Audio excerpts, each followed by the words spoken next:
What's up, guys? Steven here with PSC, and today we're talking stabilizers, and specifically we're talking stabilizers when it comes to hunting bows.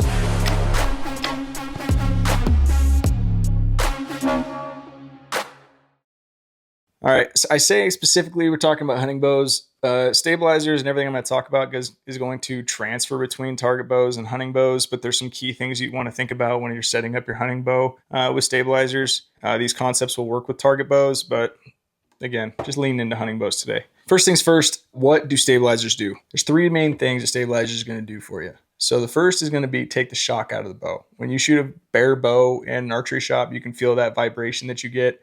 As soon as you slap on a good stabilizer, you can feel that shock in your hand disappear almost completely. The second thing that stabilizer is going to do for you is going to balance your bow. Not just right and left. I know a lot of people, the back bar is just balancing a bow right and left, but also front and back. That front bar is balancing your bow front and back as well. If you're at full draw, sometimes you'll be feeling like your bow wants to dip or something along those lines.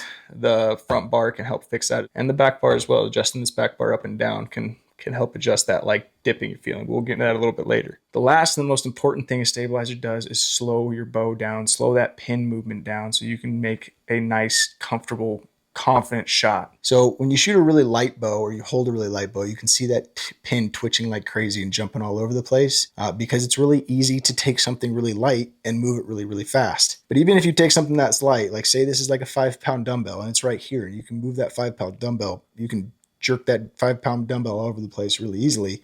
As soon as you stick that 5-pound dumbbell out away from you, now it becomes harder to move out here. It takes more effort and more time to change direction. When it hits that other side, it slows everything down. So that's the idea behind a stabilizer, is getting that weight away from your bow. That's why you see target bow guys with 30-inch stabilizers and 20 pounds of weight on the front of their bow, because it's getting all that weight away from your bow and it slows that bow down. Last thing I want to go over before we start talking about how you actually set up your bow for a stabilizer is choosing a stabilizer. So what you're looking for when you're looking for a stabilizer is you're looking for light and stiff. So in a perfect world, this center section weighs nothing and you can just stick all the weight here while this remains very, very stiff. If this isn't stiff and it bends and flexes, you're going to feel that while you're aiming in your bow. You're going to feel that like almost like a suspension system. That's not what you want. You want this to be rigid. The cool thing about these kill shock stabilizers, one, they come in 6, 8, 10, and 12 inches, and the only difference in weight is 0.7 ounces. The lightest one is 6.2 ounces, and the heaviest one is 6.9 ounces. So you're getting light, you're getting stiff, and you're getting all that weight away from your bow. That's exactly what you need.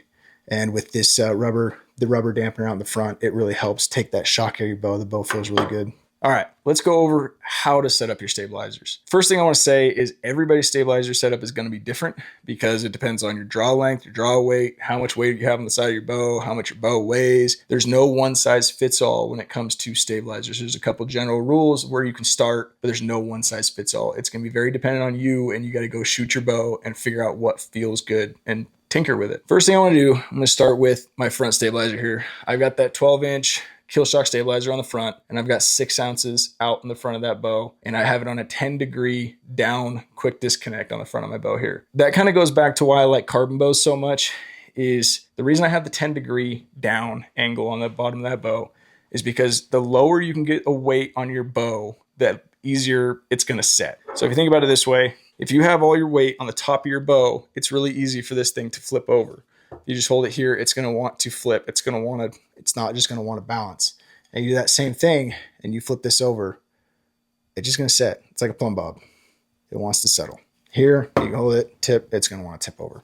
So, one, that's why I like a carbon bow. It's really light up top, all the weight, and then I can add all the weight to the bottom of the bow, so it just wants to set. 10-degree offset gets that weight a little bit lower. I kind of on this back bar, I have it on a down angle as well. Again, get that weight a little bit lower. The front bar, the length, the 12 inches is about as long as I like it. You can go, the longer you go, the better in a sense, except for the longer you go when it comes to hunting bow, the more you have to drag around the hills, the more you have to drag through the bushes, inside blinds, tree stands, whatnot. So you want to keep it at least kind of short, so it's easy to get around the woods. One other consideration, guys, like I was saying before, is everybody's bow is a little bit different. When it comes to choosing the weight on the front of your bow, the higher your holding weight, the more weight you can get away with on the front of your bow, or actually maybe even need, and the lower holding weight you have, the less weight that you're going to want. If you think about it, if you got your buddy that's holding 6 pounds on the back wall, you're not going to want 10 ounces in the front because they're going to have to pull and kind of hold that bow up a lot more. Where if you're holding 12 pounds in the back wall, holding a 6 ounces on the front of your bow is going to be a lot easier because you're already pulling back on the front of that bow.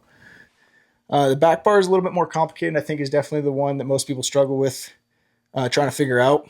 But general rule of thumb when it comes to actually weight is a 2 to 3 ratio or a 1 to 3 ratio. So if you have 2 ounces in the front, you can have 4 or 6 ounces in the back. Or if you have 3 ounces in the front, 6 to 9 ounces in the back.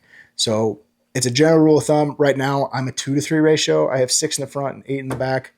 And that's just where I kind of like it. I like a little bit heavier bow. I know that's adding almost a whole pound to my bow, but I saved that in carbon. Moving on more with that back bar. So back bar, as we talked about before, balances this bow right and left, right? It balances that bow this way as well because you have quiver, your sight, everything on this side of your bow. So when you shoot, your bow wants to tip. For the longest time, I thought you wanted to set this back bar so that bow just set perfectly balanced with no effort of you at all. It just sat there. Come to find out, I was kind of wrong about that. If you set your bow up so it's perfectly balanced, it kind of goes back to when I was holding this up here.